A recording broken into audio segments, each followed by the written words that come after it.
Debunking Outdated Ideas in Education. Debunking Outdated Ideas in Education by Kimberly Christensen for Colorado Christian University. Recess is sometimes the favorite part of a student's day.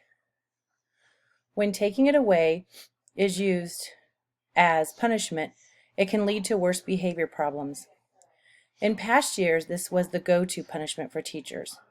As time has gone on, research shows that this is not an effective form of punishment for a student. I live by the rule of the punishment should fit the crime. Yet, do we really need to punish, or should we teach acceptable behaviors? Myth: taking away recess as punishment for misbehaviors. Reasons for this were running and horseplay, homework not complete, daily work not complete, or overall disruptive in class. What this leads to: worse behaviors, seeing that then students will act out more, students hating school, or negative relationships, either between teacher and student or student to student. Realities: recess should be a positive and daily part of a student's day, not a tool for punishment.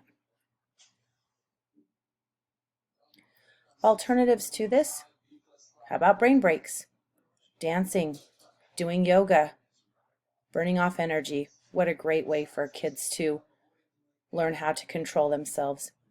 Self-control, self-regulate, especially important for our special education students. Have a great timeout spot. Have fidgets for them to use. Or simply chit-chat.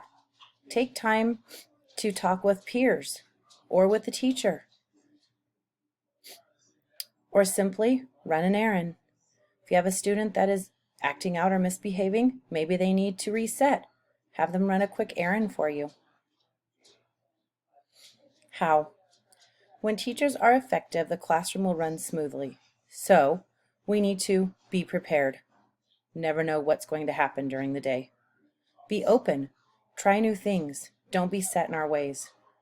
Be aware. Each student is an individual. And above all, be the best.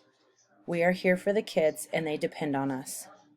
Cordell states, if students don't enjoy what they're doing, they'll misbehave.